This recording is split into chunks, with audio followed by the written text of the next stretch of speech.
American Red Devils podcast. I'm John. I'm Alex. And we're bringing you the best Manchester United news from this side of the pond. Go in the world, and you did. But somewhere along the line, you changed. You stopped being you. You let people stick a finger in your face and tell you you're no good. And when things got hard, you started looking for something to blame, like a big shadow. Let me tell you something you already know. The world ain't all sunshine and rainbows. It's a very mean and nasty place, and I don't care how tough you are, it will beat you to your knees and keep you there permanently if you let it. You, me, or nobody is gonna hit as hard as life. But it ain't about how hard you hit. It's about how hard you can get hit and keep moving forward. How much you can take and keep moving forward. That's how winning is done. Now, if you know what you're worth, now go out and get what you're worth. But you gotta be willing to take the hits and not pointing fingers saying you ain't where you wanna be because of him or her or anybody. Cowards do that, and that ain't you. You're better than that.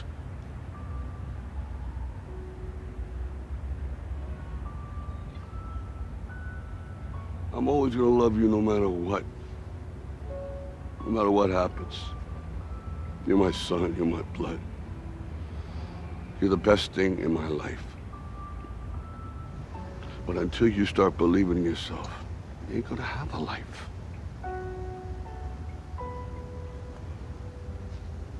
Don't forget to visit your mother.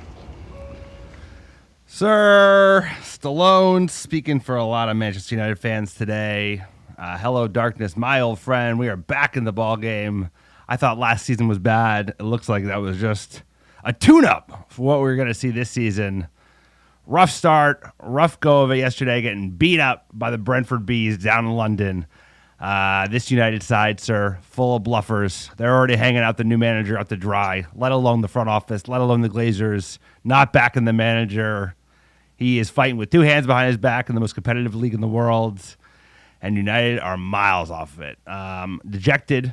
Fans are dejected, feeling the same way, a little bit hopeless. It's only getting worse, too. We got the Scouse Bastards back at home next Monday. Dude, this team, it's full of phony players that just don't know what it means to play and represent this great club, what it's going to take to get back to the top, and the amount of sacrifice, week in, week out, showing up, putting in a shift. Sir, we're a long way off it. How you doing? How we doing? Sir, a long way off it. That's an understatement. Who would have thought slurring Sylvester Stallone? Slurring through that speech is what Manchester United needs as a club. I feel like that's a love letter to the club. You have changed. You're pointing fingers, making excuses. That's what cowards do. That isn't this club. It's about how much you can take, the hits. And this club, so soft, top to bottom. That Glazer softness, that balding ponytail softness is run its way down all the way onto the pitch. Sir Alex could have stopped it for a few years, but now we got nothing. Dead men walking, sir. I'm not writing off the season just yet. If everyone remembers, Arsenal got smoked at Brentford. Arteta's head was on the chopping block, and they had a good season. Ten Hag, we got to back our boy. Obviously, the club is a joke, from many different perspectives. We're a laughing stock, I'm sure you're getting a lot of texts. I'm getting a lot of texts from my Scouse Bastard friends, and, that's just the way it is. Through the good and the bad, I love this team, love this club. Don't love that kit, though. I will definitely say that. I'm good on the construction worker kit, so you don't get hit by traffic. I mean, that is a hounder. Almost as bad as the performance United put out. De Gea put out yesterday. That was rough all around. But like you said, sir, United should have been in a position looking for another rebuild. But even in the rebuilds of past that haven't gone well, Louis van Gaal, Jose Mourinho, they spent money. We ain't spending no money, sir, because ain't no money to spend. And at the same time, half this team, probably more than half this team, that 11 we were talking about, is like used to be 4 or 5 players who get into the Scout side, Maybe it was 3, then it was 2, 1 or 2. Now it's nobody. Ain't nobody good enough in that 11 to play for either of the 2 top sides in England at the moment. And the thing is like United is damned to make the same mistakes over and over again, because at the end of the day, you could put Pep Guardiola in, you could put Jurgen Klopp in. Nobody could do that much better of a job, given how shit the front office is. These overpaid players that need to be moved out. Harry Maguire's of the world, captain. Harry Maguire, 80 million pounds. You got David De Gea, the top paid goalkeeper in the world, and let in 2 blinders yesterday.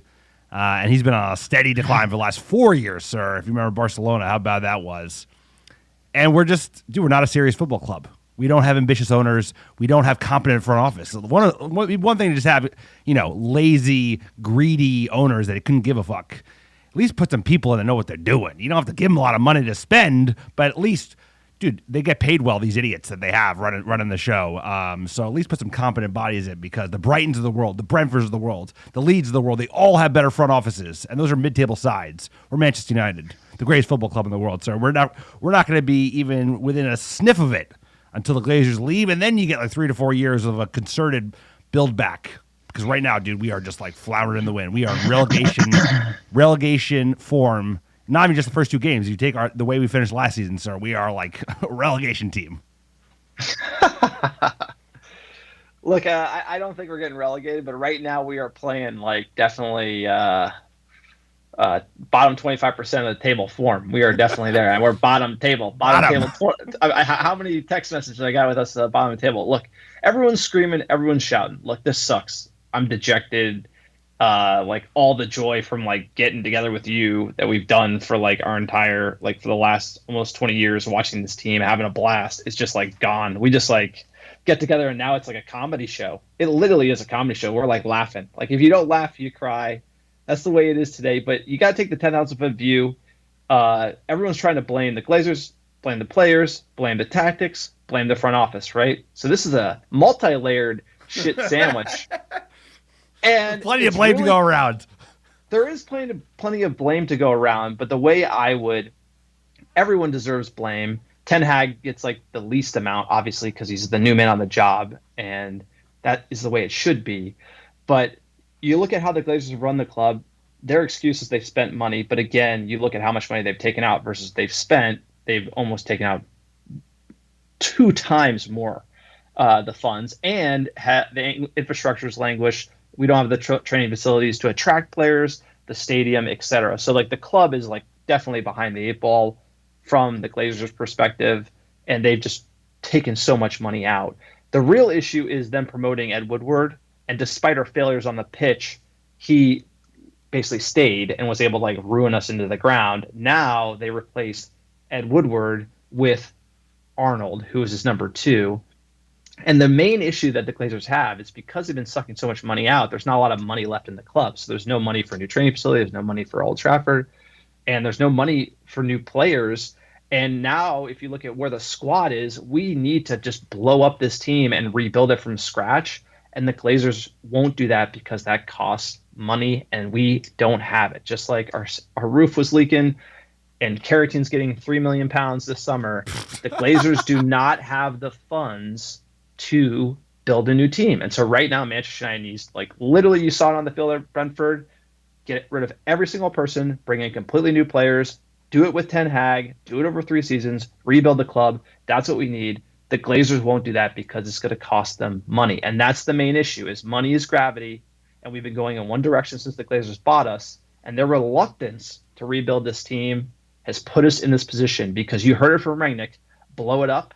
Richard Arnold, the yes man, who's going to do whatever the Glazers wants, they're not. That's why we're linked with all these bargain bin buys, dollar store, no money down. That's exactly why we are where we are, and the Glazers are feeling the heat. Glazers out, press them, because our owner needs to be thinking about the long-term vision, 10 years, training facilities, world-class recruitment, not numpties who don't know what they're doing. Manchester United, back against the wall. Us fans have to take control. Green and gold till the club is sold, sir. That's it. It is a Glazer Out pod, first and foremost, because that is the root of all the problems beyond just, the greed, the dividends. Like you said, instilling and giving power to Ed Woodward for a decade just to drive the club into the ground and then be like, well, what went wrong? What could we have done differently going forward? And they picked his number 2. And look, it's making the same kind of decision. So they spent $1 billion, but how have they spent it? They pissed it down the drain. Like you said, by the time you get to the rebuild with a guy who might be competent enough to actually pull off a rebuild over time, right? Like 3-4 years, that's what it'd take with multiple 100-pound windows after another, back to back. There's no money left. There ain't no money left. That's why they got rid of Ralph Rangnick, kicked his ass out, threw him out with the bathwater, sir, because he was like, it's not even hard to see. Like the best thing about it is it's so obvious that you look at that 11, you see the type of personalities in that squad, you see the players that think they've made it in the world because they achieved a certain number at Manchester United, both in their contract and on the back of their shirt. Dude, we don't need to work that hard. But look, Ralph Rangnick was right. And they got rid of him because it was expensive. Like you just said, it's like, this is going to be expensive. And there are clubs that spend less money than us that spend money better than us. Look at Brighton. They got a player that now apparently looking at that we could have gotten for $5 million. No, but 6-12 months ago. Casiero, exactly. we offered he was $4 million, $4 and we million, turned him down. No, but it's not. It has to do with the fact that the Glazers ran the club, and I thought that they needed a cash windfall. That was supposed to be the Super League. They didn't get it, and so every time the Glazers would kind of take too much money out, they would spend short term. Everything we did was spending short term. Sanchez, Cavani, short term. Just give the fans something, and we need ownership who is thinking about the next 50 years of Manchester United like John Henry Davies did, and that's why we're absolutely the laughing stock of the league. Enjoy it. Enjoy the green. Enjoy it. Enjoy it. I'm going to go down on blaming the kit for the loss. I agree. I'm just going to say, hey, helped. Look, it's just the way it is, bro. You just got to deal. This is a shit sandwich. You got 4 tiers. Got a lot of shit in it. You got to take a bite because double-decker shit sandwich. Double-decker. All that shit sandwich yields to that, which is like players being paid top dollar to do fuck all under their third manager. So no matter who you bring in, they ain't gonna try. They're not gonna do it.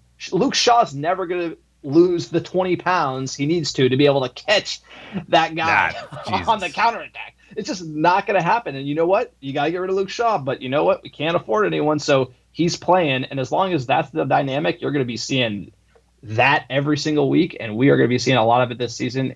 It's going to be entertaining. How low can we go?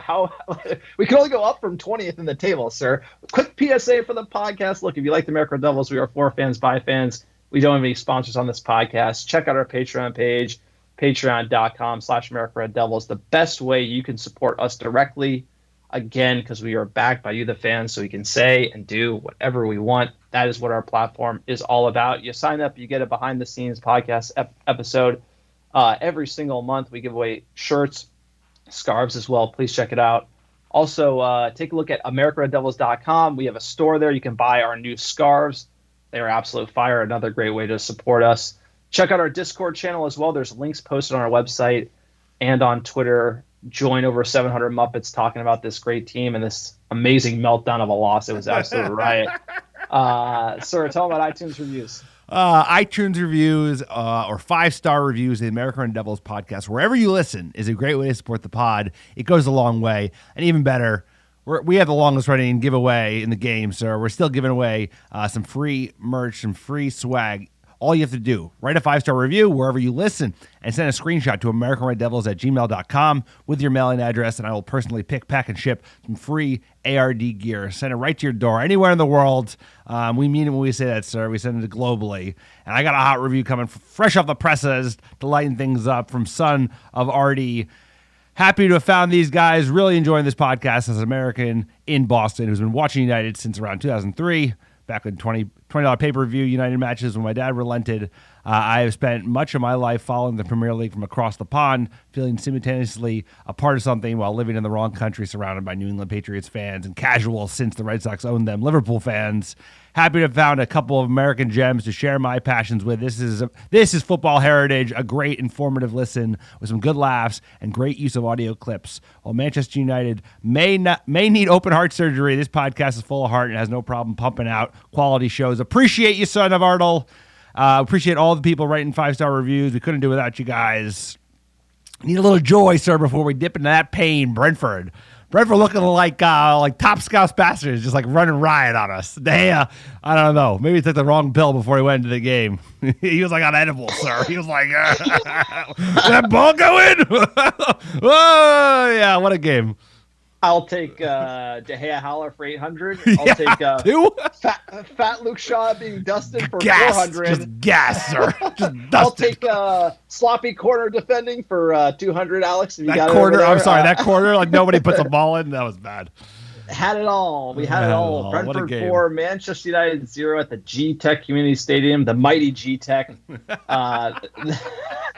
Let's get into that lineup. We had Dave Saves, the world number 1 in net, number 1 paid at least. Luke, the impossible meat pie Shaw. He's back to that meat pie. Yeah, he looks like he's sweating out there. Martinez could barely see him out there. I think he's that short. McGuire, slab head there. Oh, it's getting bad. It's getting bad on the pot. Diogo, why you playing for United? Dude. Delo, Fred can't drop him. Erickson, I'll tell you, if anyone, Erickson's got to be after that game like, what the hell happened? What'd I do? Erickson has to be like, I almost died. I had this Cinderella comeback. I go to United and then I get smoked by my former club. That's brutal. We had Bruno, Sancho, Rashford, and the GOAT, Cristiano Ronaldo. What did you make of this lineup, Alex? Hey, I mean, before the 4-0 happened, I liked the lineup. I was happy Ronaldo got back in the mix. I'm happy that it wasn't a pure McFred, right? I thought we'd maybe see Erickson dropping more deeply. And then, otherwise, dude, this 11 picks itself. You got injuries, and you got a thin squad. So those fullbacks concern me always. Magoo ain't going nowhere. But otherwise, not a huge amount of shockers in this one. What do you think of this 11, sir? I didn't mind it, honestly. I thought the midfield adjustment was right. Erickson deep lying. I mean, he played false 9, but he's probably he's the vet in the middle of the park. He's calm on the ball. I like the front 3 and then the back 4. What do you get? I mean, we need to buy a right back. So look, I think it was a good lineup. I'm sure Ten Hag told him what to do. I'm sure that it was run a lot. Press, high intensity, work hard, and then we came out and just start playing the highlights so we can just quick fire here. It's going to be tough. It's going to be automatic, sir. 10th minute didn't take long, and De Gea certainly made it easy for Brentford in this one. Particularly confident. This could open up kindly for De Silva, and it's wriggled in. So there's the way it just bumbled by De Gea. I mean, that is he had this. I think he had almost the exact same goal on the same side, I believe, against Barcelona after that night in Paris. And that can kind of just let the floodgates open. So there's no defense. I mean, a top goalie in the world, let alone a player that's paid £400,000 a week to be your goalkeeper. It's inexcusable, United wasn't playing that well up to this moment. Actually, Brentford had already had some chances, but De Gea letting one of those through. Like I said, he took too many indica edibles, sir. He was just lit out of his mind because that's a howler. Sir, it's about taking the hits and getting back up from it. I'll tell you what, he didn't get back up from it. No, De Gea will bounce back. He's a good guy. Probably not Ten Hag's keeper, but again, can't sell him, can't move him, can't afford to buy anyone. That's the dynamic that you're seeing with this team. Look at right back. Can't move him, can't buy him, can't buy anyone. That's why we have players that just literally look like they're not interested. So again, let's do the next one here. 18th minute, sir. Oh, more confusion. Jensen!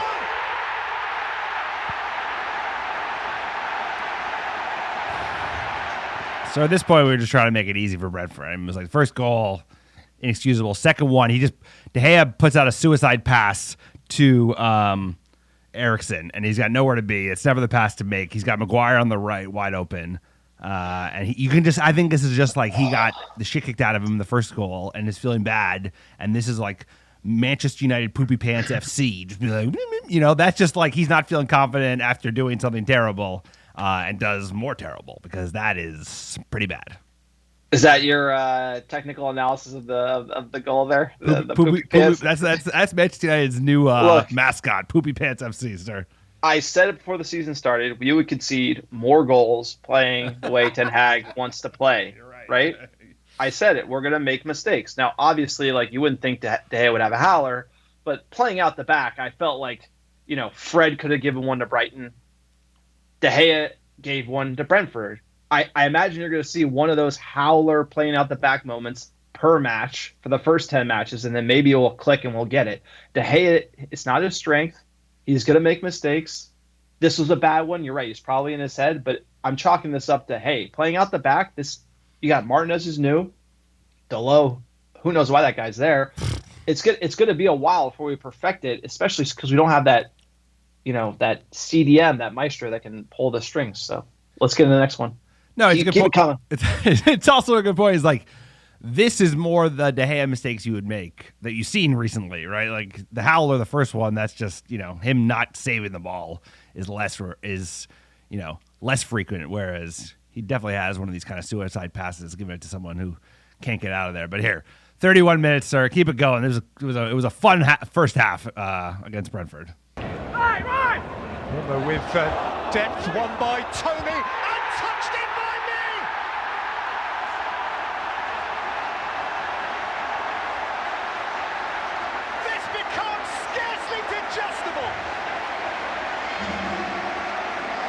So this corner is just like a comedy of errors, given like it kind of loops back over. Nobody does anything. De Gea he's not getting involved, sir. He's not a physical keeper. He doesn't seize the ball.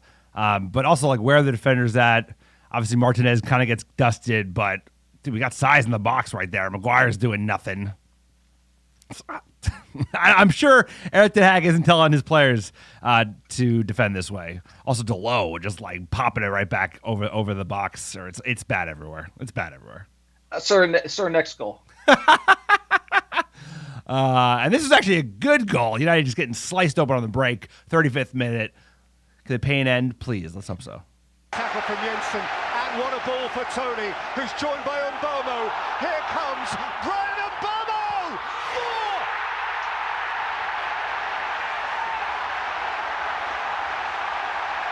Can this really be? And in some ways, this is like the most damning goal, right? Where like in the box, Sanchez gives it away. And then Shaw, like we hear about all preseason how fit this team is, and he just gets absolutely like smoked, sir. You would have thought he got smoked by Mbappe because he looked like he was chasing down a bag of cheeseburgers and nowhere near it.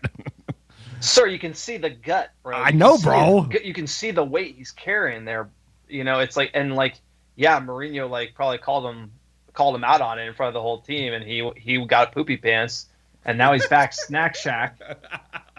He's back at the snack shack, and yeah, he ain't catching that dude. I mean, that's like, as a left back in the Premier League, you gotta be.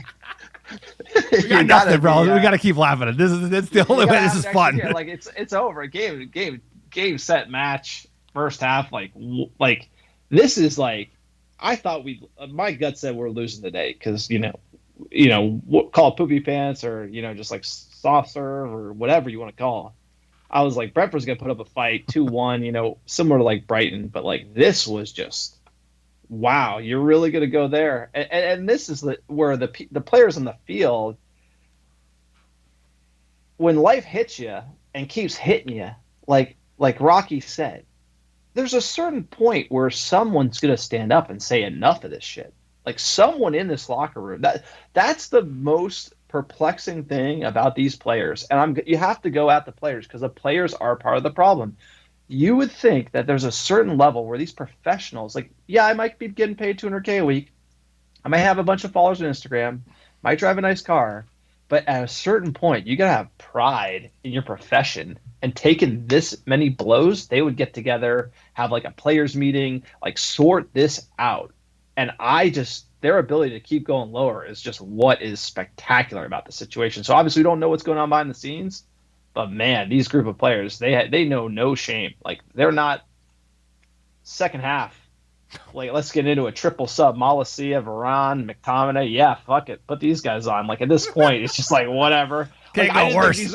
I didn't think this was a great sub lineup from Erik ten Hag, given, like, we're down 4 goals. Trying to stop the bleeding, bro. That's what this was. I think if you're the Manchester United manager, you're down 4-0. You'd rather concede 3 and try to get back into the game. I think you want to get back in the game. I didn't like this. And you put McTominay on. Lord have mercy on that. He looks, sir, horrible. You and me can play there. We couldn't, but there are other players. He kicked the ball out of bounds like a bunch of times. Nobody's on him times. Yeah, 51st minute, Ronaldo headed it, like not even going anywhere. That's not even a chance. That was the only chance. That was the only Alonso chance. came on. Yeah, Alonso came on. This was nothing, dude. This game was nothing. It was lost in the first 35 minutes. Erik ten Hag, lot to do here. This is Tom Petty, great song called "Free Fallin'," baby. We are. I love Tom Petty. We are free falling. Like hit every branch on the tree on the way down. We ain't down yet. We're still falling, bro. You thought. I'll tell you, when we went to that game against Crystal Palace, it was scary to see it in person. Like, it's hard to translate it, but I was telling you on the Liverpool game I went to. It's like you can't believe it. No, but like seeing the body language I saw is like Delo gone, Maguire gone, lots of players on the team just need to be shipped. Like, get them out because they just don't care. And then not doing any of that business and then coming again, my gut was like, dude, we could be in for it. And it's like, wow. And so, because you don't know what's going on behind the scenes, you don't know the whole story, and you can kind of read into it. And when you're there, you can see it a little better. But man, we're in the thick of it. Stats wise, Brentford 13 shots to our 15. They had 7 on target to our 4. We had 67% of the ball to their 33%, but they outran us. They outsprinted us. And that's the one thing about this Erik ten Hag reign. If you were to be like, okay, we lose and no forward player scored a goal for Manchester United, right? We're horrible. We're 20th in the table. And we saw us like running and trying to play ten Hag ball. Like, I'd be totally fine with this result. I would be totally fine if you saw us like trying to play the way ten Hag wants. Right. And we're just not there. I'm making mistakes. We are not even playing the game at a level this is not even. I would argue that like this team in the way that they're playing would struggle against a championship team. Honestly, dude, I was watching Chelsea, Tottenham. Oof. We are not even. We're not even on the same. We don't deserve to be playing the same league. That's how we are so far off of it. Kicking the ball out of bounds to nobody on a regular basis, bro. Like we are literally like this team, and the only way this goes into like the juju and the do you believe in like ghosts? Like something's off, and we got to just like blow this entire team up. And I think it was when Sir Alex took over, he blew up the entire team. There was one player on it. I think Brian Robson when he won his first title, and that's the level of blow up we need here over 4 seasons. So. We should have started it last January. We should have started it this summer. And because of the Glazers, because of Arnold, because of Murtaugh, we haven't. And you're just seeing like a really good coach with this like horrible situation under him. And it's going to be a hell of a year. And he's getting left out to dry, like you said. It's like it'd be one thing if you're playing high-octane football, high press, high work rate. We saw some of that in preseason. Obviously, that's preseason, but like, dude, this is just like last year. They were walking around. That 4th goal, we were in their final third, and we lost the ball, and half the players didn't track back. Half the players. And those are the players that you should probably cut, because this team, it needs to be blown up, bro. Like you said, but it's going to keep slipping because the Glazers aren't going to spend money. They're going to get frustrated with Erik ten Hag when he gets frustrated, but they're setting him up for failure. They're just setting him up for failure because we lost 16 players. So we lost 16 first-team players. We added 3. One's a backup. And more than half, 3/4 of the team needs to be like gutted, thrown out. Not gutted, but like have their places moved and kicked off a team and sold. But they're not going to take a loss. Do you think they're going to sell Harry Maguire for £20 million? But that's what they should be doing. Luke Shaw, sell him. AWB, sell him. Rashford probably selling him, bro. Like, he ain't running. Most of this team needs to be sold. I understand that, but like Ten Hag doesn't get like a hall pass either. You know, he brought in McTominay. He's starting Martinez over Varane. Like, that's bold. Varane's healthy, ready to go. Like, you know, these are some bold moves. But of all the issues, like, that doesn't matter, because if you start McTominay over Fred, nothing changes. If you start Varane over Martinez, maybe he stops like one goal. I don't know. We're just out of sorts. It's not like Pogba's on the bench, sir. It's not like he could like bring out Pogba or Matic. It's like McTominay or Donny Van de Beek, who couldn't even get on Everton's team. But you know, it's just the weird thing where I think he should be going down the list a little more, and we'll see it. Big game. Big game next Monday. We're 20th in the table. That's all you need to know. -5 goal differential. Couldn't have a worse start. Let's hear from the man himself, Ten Hag. Well, Eric, it's a bad day, a really bad day. Can you explain at this moment why and how that's happened? Not difficult for me, also surprise. And when you start the game like this, I think in 35 minutes you concede 4 goals. It's not possible. And so the team has to take the responsibility. I feel really sorry for the fans. They did everything to support us, but we let them down. So you say surprise. Is it disbelief really at what you've seen at the moment? Also to do with that, but it's just they are good players. And then you have to take responsibility on the pitch as a team and as individual, and that is what we didn't do. So you say it's the team, so they didn't do what you asked them to do today? No, what I asked him to do is play with belief and take responsibility for your performance, and that is what we didn't do. So are you surprised at that? Like, they seem like a very fragile group of players. They started well last week and it quickly went wrong. Even the first 4 or 5 minutes today weren't so bad, and then the minute something goes wrong, they seem to really struggle. Yeah, that is the truth, and we have to see that, and we have to work on that. And it's only when we stick together and we work hard, we come over that. But belief you have to bring on the pitch for yourself and as a team. Is that something for you as a manager, belief, that's very, very difficult to change? No. You can't do it on the training pitch, is what I mean. No, don't get me wrong. The manager is responsible as well. Sir, we don't need to go long on this this miserable shit. Like, come on. So like, what are you like? You want to hear the whole 8-minute presser? You want to hear? 4-0? You don't want to hear what the manager has to say? Our new manager, after he gets a kicked out of him, not back to the. I was hoping he'd say something spicy about needing nothing. Players. So he kind of threw the play. He did say he went out. He told them to play it a certain way, and they didn't do it. And that's fair. Let's hear what Gary Neville has to say. Let's go maybe 60, 90 seconds here. We don't need the... Yes, sir. 5'9" centre-half away at Brentford. Very difficult, and I think he's seen that. But those players, I think, to be fair, we've told the story of them now for 12 months. And I feel like they're just we're continually saying the same things about the same people. However, I can't believe 8 months out, 9 months ago, was it Ralph Rangnick said that Manchester United needed open heart surgery? He was the guy that was going to come in and direct this club moving forward beyond his coaching role. So they've obviously not listened to him, or they've got complete inability to be able to bring the players into the club. And that's the problem now.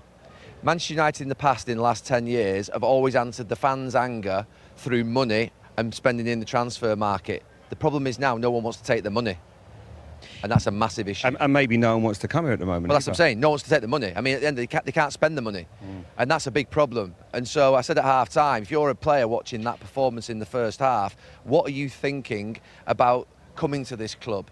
You know, it's a great football club. It's a magic football club. It's been the biggest thing in my life, and I couldn't be sort of more proud to support the club. But at this moment in time, it is really desperate. Really, really desperate. There's no leadership. There is no voice. You can't blame the individual player or the manager.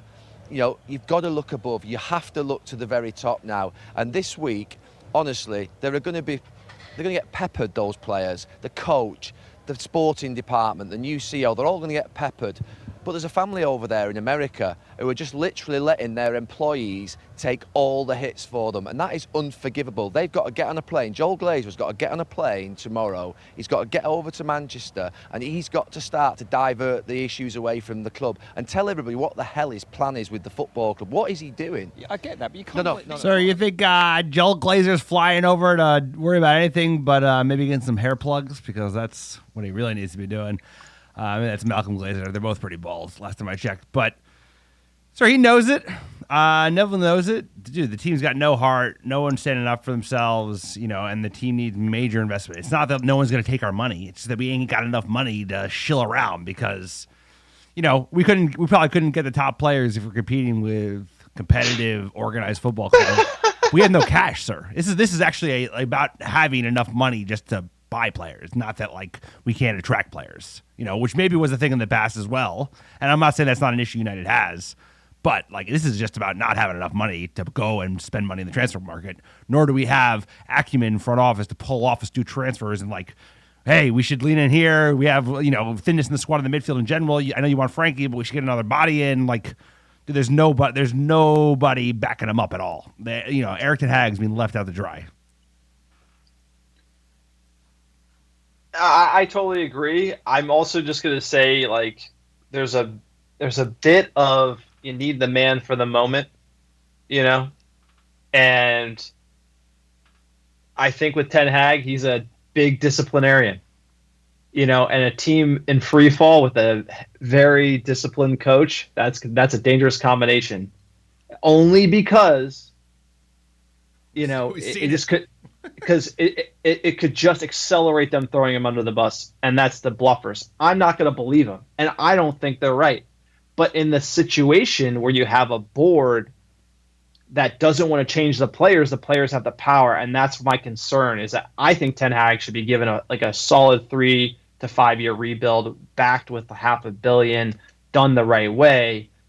Will the Glazers do that, or will they throw fans red meat by trying to blame it on him? That's what I'm worried about. So we have to back the manager, protest the Glazers. And by the way, sir, we got a next match. Manchester United versus Scouse Bastards.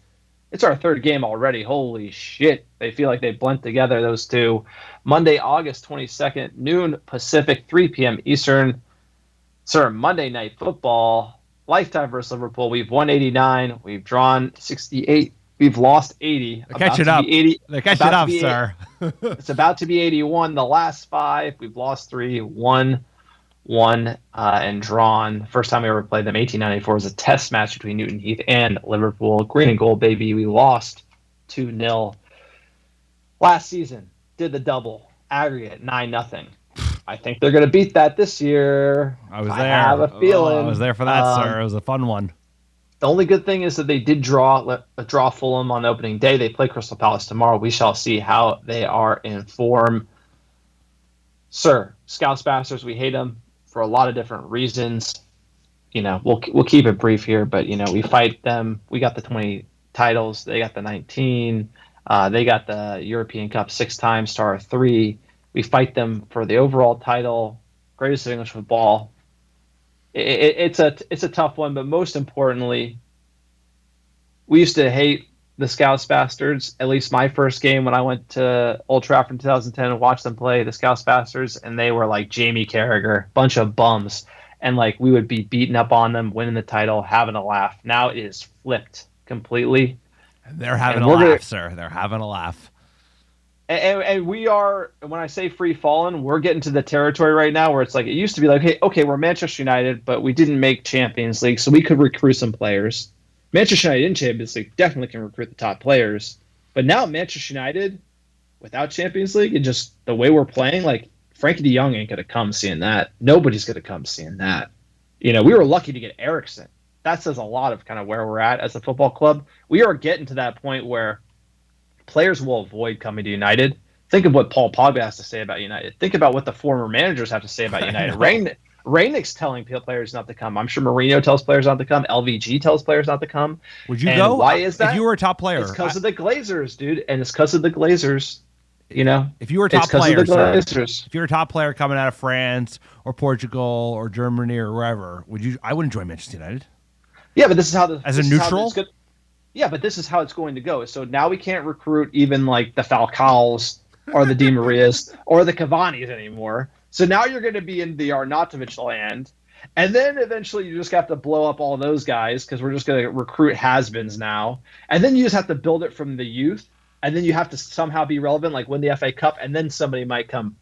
So we have to go through like a whole like probably decade of like bottoming out, building it from the ashes again, and then recruiting top talent because we're no longer in the sign Paul Pogba when he did game. Not saying that was good or bad, but we're not going to be like signing these like world-class talents like Mbappe, Haaland, like these type of names. They're not going to come for a long, long time.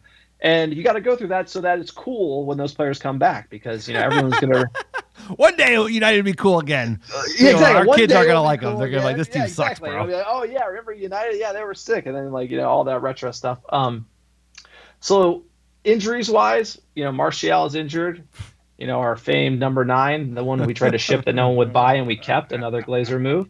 Brandon Williams is out. Lindelof has a knock, and Palestri has a foot injury. There has been an update on him. Given those are the players, what is your lineup there? Sir, I got Tom Heaton in net. Delo, I'm doing a back three. Delo, Varane, Maguire, Martinez, Malacia, Fred, Eriksson, Bruno, Ronaldo, Sancho. Who do you got, sir? You know that he's not starting Heaton, bro. He did. I mean, I haven't seen De Gea play that bad ever. You may have written the season off, but per that Rocky clip, I was right. I was right when I said this season was a write-off. No, you're not, baby. You're not Yeah, because it's not about. It's about taking the hits so you can come back, baby. Let's. Sorry, even you got to put your hands up at this point. This is like Rocky. Put your hands up. You get bubbled. You get bubbled. It's true, sir. It's true. De Gea, I'll tell you what. Probably not the keeper. He's not the keeper for the long term. It's obvious he's not the keeper for the long term, and he's not Ten Hag's keeper. So, I'm not going to beat De Gea into the ground. He's a good guy. He gave an interview and took it on the chin when he didn't have to. That's captain material. He did. And he said it's my fault and took ownership. That is a good player, a good person, and a good character in a sea of vanity at Manchester United. So as much as he did blow the game, as much as he isn't the play out the back keeper, he's a good character. So I'm not going to hate on him. He can take the hits. He's coming back. De Gea in net. I love you, De Gea. Hope you're listening. Ethan Laird at right back. Yeah, Delo, he's fired already. Maguire, Varane, Shaw, Fred, Bruno, Eriksson, Sancho, Rashford, Ronaldo. Got to be starting Varane, man. Yeah, I agree. You got to start Varane. I mean, Martinez, I like him. I like to see him play CDM. We're at that point already. We got to start trying new stuff. Yeah. So, yeah, that's right. Booking the bookies. Liverpool, their favorites -210. United, you get 5.5 times your money. You bet them in the draw. Plus 360. Given those the odds, this is obviously what the result is going to be. It is how big the result is going to be. What do you got? I'm going to take last year's home performance that I was lucky enough to enjoy every minute of, sir. 4-0. I think we do one better. Liverpool has some sympathy for us and just takes their foot off the gas, save their energy for, mightier opponents like Crystal Palace. So I think 4-0. What you got? So a little history for you. In October 1895, Liverpool bashed Newton Heath in 7-1 in the second division. That was the first official tie we had. 7-1. For the repeat history here. 7-1. Probably. I don't think. Could be. By the way, it was only 5-0 because they were nice. Oh, they barely. Sorry, I was there, bro. They gave up in the 10th minute against us. They're like, this team sucks. They never got out of first gear, bro, and they annihilated us. And that's the difference between us and the Scouse Bastards is Sir Alex Ferguson was mean, and we would have scored 9, and we would have rubbed in their face. But that's the attitude that this. It's like you forgot who you were. I like that. I like that. He's like, I still love you. Don't forget to call your mother. Yeah. You've changed because United, we would have scored 9 and went for 10. We would have rubbed it in their face. That's the type of team we were. We were mean mugging back then. What a time, too. And by the way, mean mugging back then was way better than mean mugging now. Everyone's way softer. Oh, yeah. Now than back in the day when United was like Titans of Europe. Yeah, keep talking about it. That's all I got. That's all we got, sir. Let's get in the news.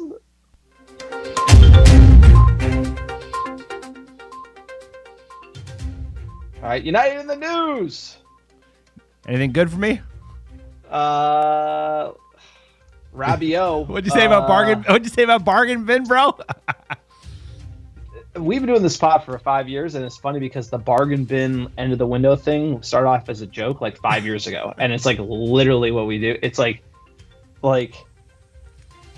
there is no explanation for how December is gone. There's no explanation. So this is when you go to Best Buy and they have like the $3 movies like on your way out, like that, just like that. You know, they have like that big ass box of just like $3, $5 movies. You're like, oh, they got, Blue Streak, $5. I know. That's the Rabiot, bro. No, ain't nobody want Rabiot.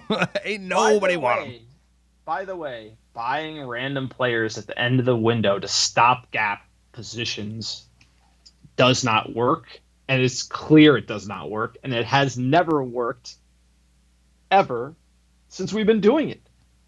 And this is what we're going to do. I'd much rather buy a talented 19-year-old for $25 million that we've never heard of who can play this position than Rabiot.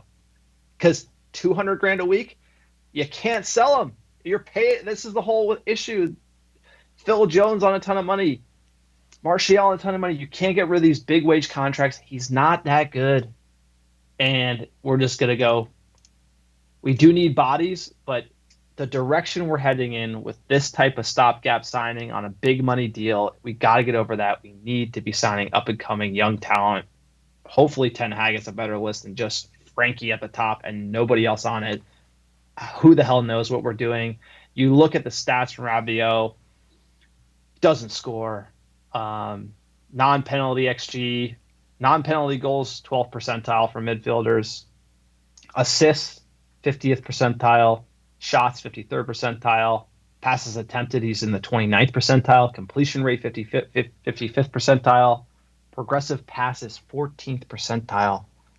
What a player. What a player, 74th percentile for progressive carries. He has 82nd percentile for pressures and tackles and blocks. Also, aerials 1. So, there is a defensive component, but overall, just not the player for the money. And again, big money wages, it's just they stay on the books. You can't ship them. We're already in this situation. So why are we going to keep going down this road?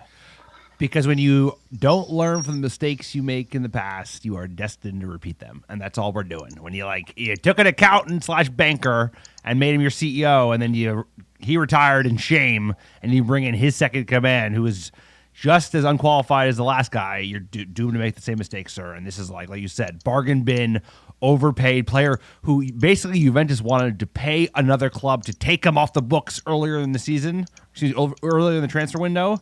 And here we are, overpaying for him. Their fans can't even believe it. We're paying $15-20 million for him. Like you said, sign a 19-year-old. Sign some kid you've never heard of in the French league, in the German league, who won't contribute right away, but another player who has attitude issues. He's got issues with his mom being the agent, who's a nut, apparently. Absolute nut. And at the same time, just another kind of diva French guy. We already got rid of the last one named Paul Pogba. He went to Juventus. This is just it, sir. If he signs for us, he's only signing for money. So exactly. Nobody wants to come play for us right now. Signs for United, unless they want to play for Ten Hag, sir. Exactly. So Rabiot, you know it. We don't like him. Again, that means we'll sign him. The stupid Muppet in me is just if we sign him, he'll turn out great. But I have to beat that hope out of me to be he's horrible. He will be horrible, and that you should not do this deal because we should be thinking a totally different way. And I don't know how we're not doing it. Speaking of thinking another way, Rashford, who knows if this is smoke? PSG interested. We heard around $60 million last year on the deal. He's obviously renegotiating a deal with Manchester United. So maybe Marcus's brother, I think, is his agent. He was kind of this could be a bunch of BS trying to get a new deal out of United. If it is real, Manchester United have to sell him. They have to sell him.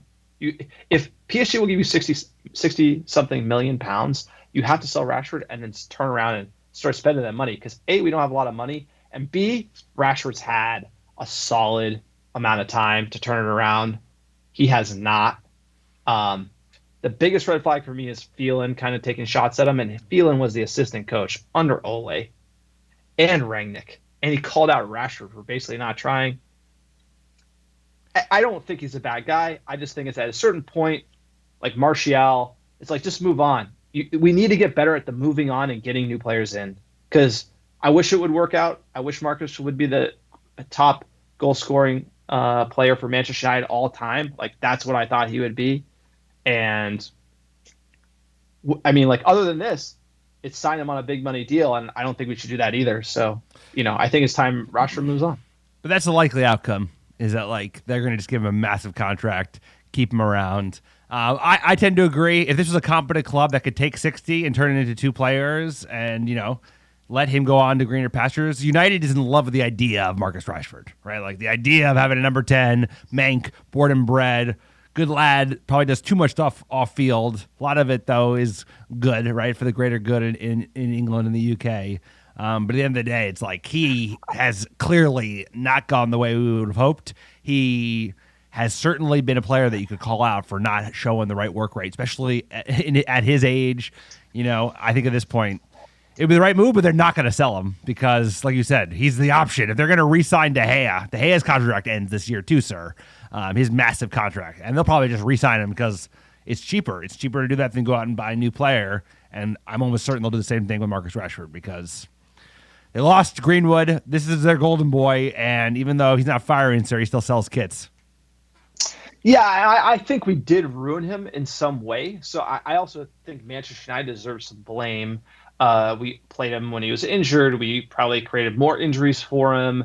But again, like the whole thing about this club is just getting toxic. And if you're going to be changing, if this club needs open heart surgery, you need to be selling anyone who's worth anything because you're going to need those funds to build a new team. And Rashford, it's like once you've been there, it's been that bad. It's time to move on.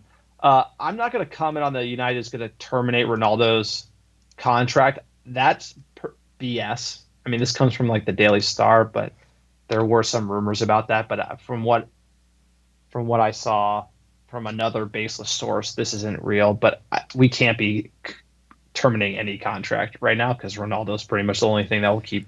Who's leaking that? Is that a Ronaldo camp leak? Like, yeah. Cancel my contract so I can go sign for whoever I want.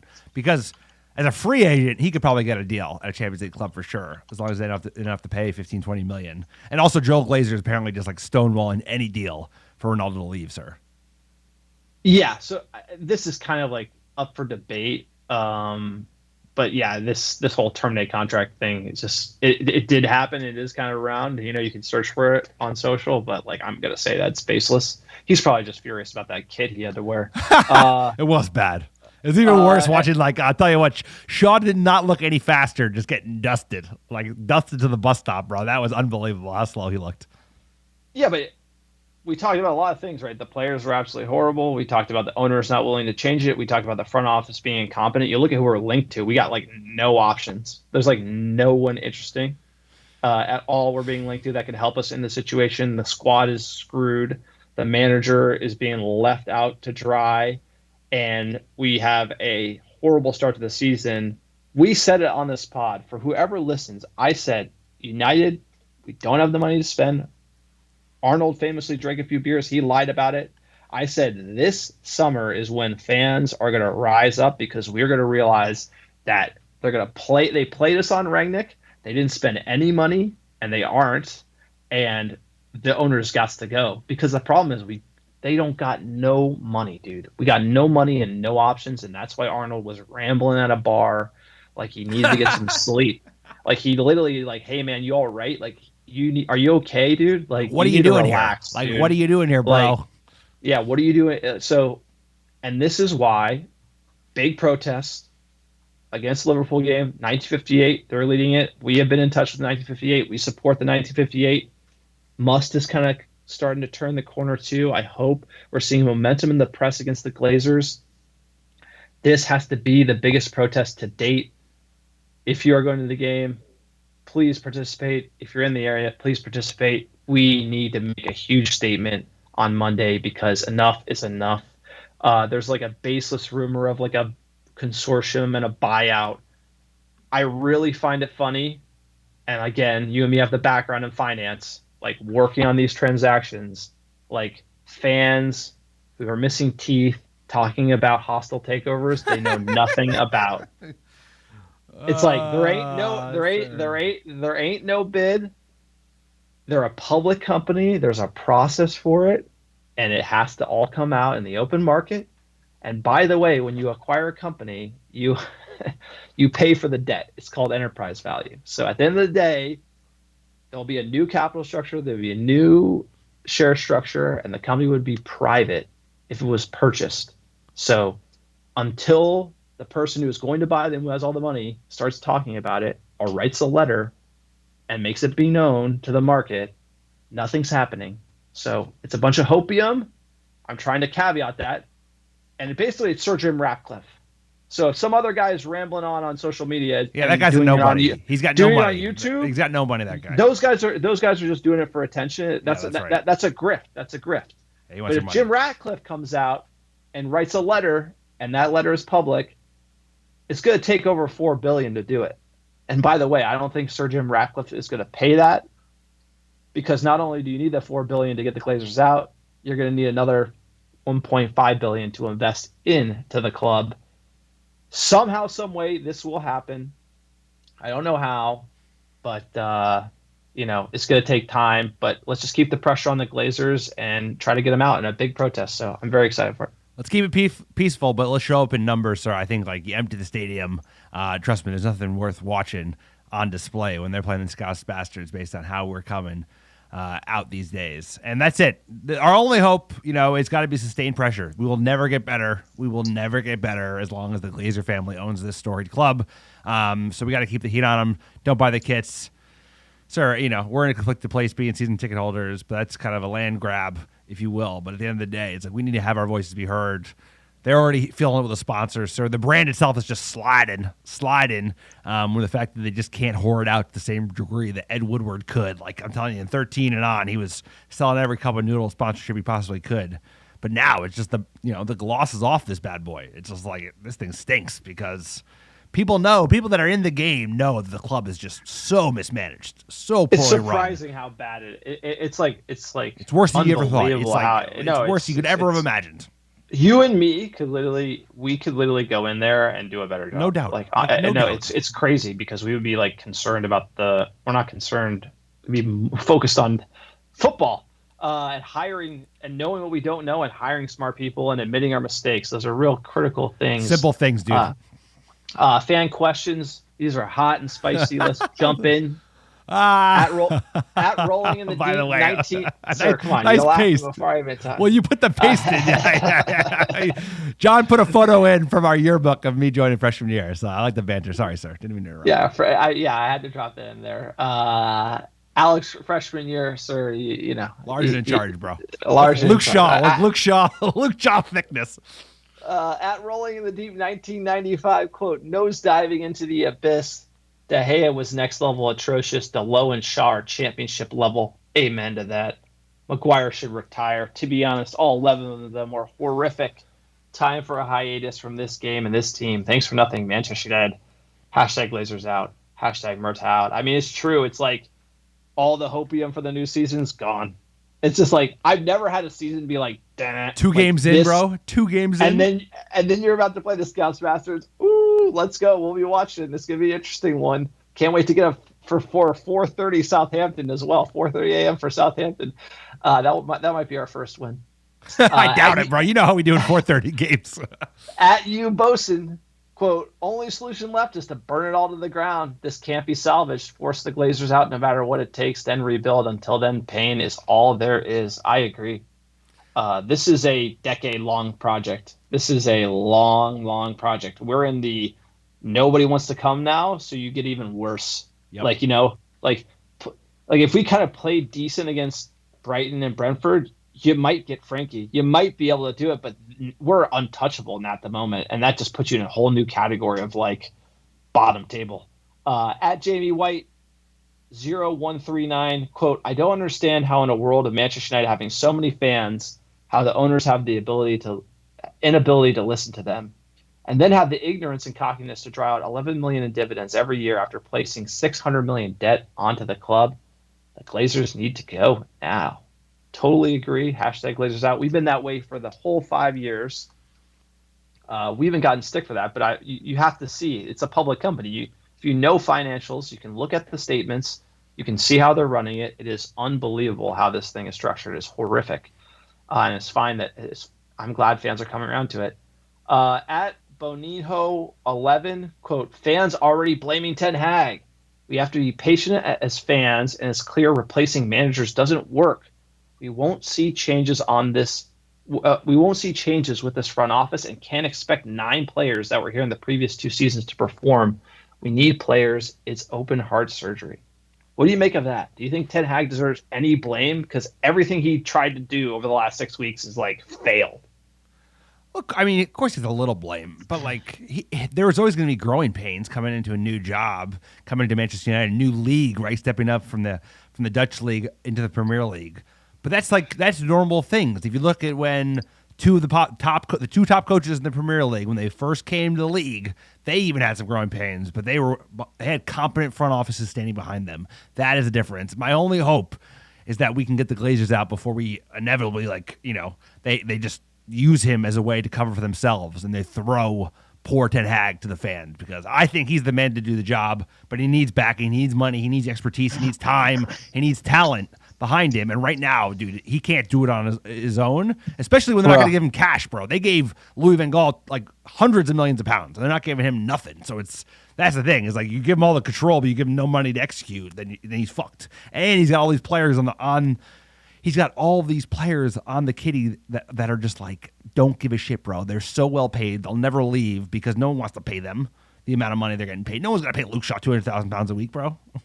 No, of course. But my whole thing on this one is the fans shouldn't blame him. Ten Hag doesn't deserve blame. Has he done a great job? I mean, the way you have to look at it is you knew it was over when we hired Rangnick and there was no new manager bounce. That's the first time I've ever seen Premier League.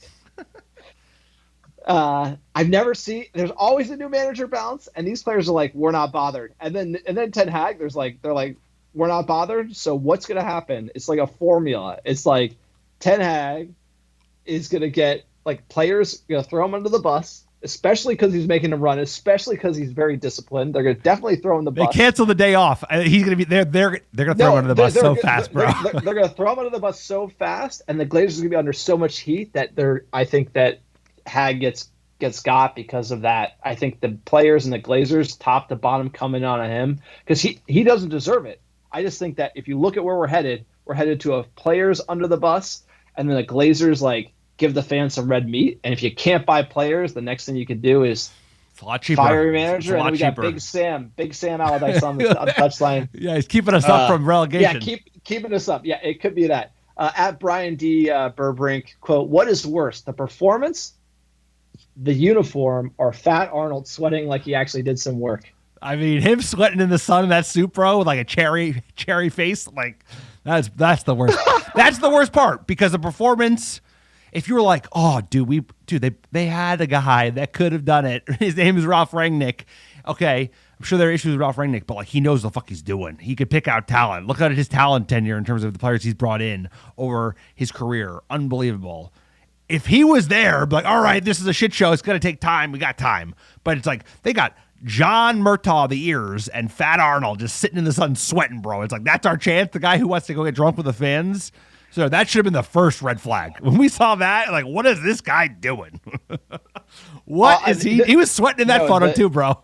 No, but the fans thing is a great example of that. He's a numpty. And then the whole sitting in the stands in shirt tie in the sun and sweating, and you don't think that image is going to be broadcast around the world. Of course they're going to be oh, look at him. He's dying up there. Get that on. United's losing and he's sweating. As a CEO, if Brentford gave me the seats in the sun, I'd be I would just watch it from the concourse because I don't want to be caught it's a bad look for the CEO of a multi-billion-dollar company to watch it fail and sweating like a stuffed pig, dude. He was sweating. That guy is I bet you go to a business dinner with him and he's got food flying out of his mouth, dude. He has got no clue how to run a company like this. You got to be every premeditated partner That's how everything's got to be run, and it ain't. And that's why he's randomly meeting up with people at bars and sweating in the stands. Look, that's it. Meat sweats. That's the pod. We survived. Pod therapy. We go against her. I'm telling you, this is the new comedy tour that is Manchester United. They're coming into Manchester on Monday, and it's going to be a laugh riot. You're going to see some football follies that if you don't laugh, you cry. But I'm sure Maguire's going to come up with some funny ones like him getting flat-footed just done in like the first 5 minutes last time we played him. Like we just get like it's going to be ridiculously hysterical. I'm just in for the laughs, and that's what we are. We're the American Red Devils. We're for fans, by fans. Support the pod. Check out Patreon. Patreon.com/America Red Devils. Write a review on iTunes. Like, subscribe. Everything you do helps the podcast. Check out our website, AmericanRedDevils.com. Buy some merch. Helps a small-time operation. Keep it light, sir. Give us the top 10 downloads last 7 days. Sir, we keep it light. Check out the new scarf. It is fire. 1958 Munich air disaster commemoration scarf, sir. Well done. It was well designed by you. Top cities last 7 days. Number 1, how you doing? Norman, Oklahoma. Phoenixville, Pennsylvania. Phoenix, Arizona. Etobicoke, Canada. Sydney, Australia. Leawood, Kansas. Englewood, California. Stafford, Virginia. Ramsgate, United Kingdom. And last but not least, Kodak, Tennessee. Appreciate all the American Devils listening week in, week out. Couldn't do it without you. We love you guys. It's always darkest for the dawn. I think it's going to be dark for a while. You better get your night vision on. So the last time I saw United lose to Liverpool at home, that was that 5-0 night where the Scouse Bastards never got out of first gear. But the one bright spark of that was when they tried to sing "You'll Never Walk Alone" in the 83rd minute. And United responded back with United Calypso, sir. Still gives me goosebumps because the fans, this club, this is a great club, one of the greatest, and the fans are the beating heart of it. And we got to just keep the pressure where the pressure needs to be applied, and that's on the owners. So, sir, United Calypso.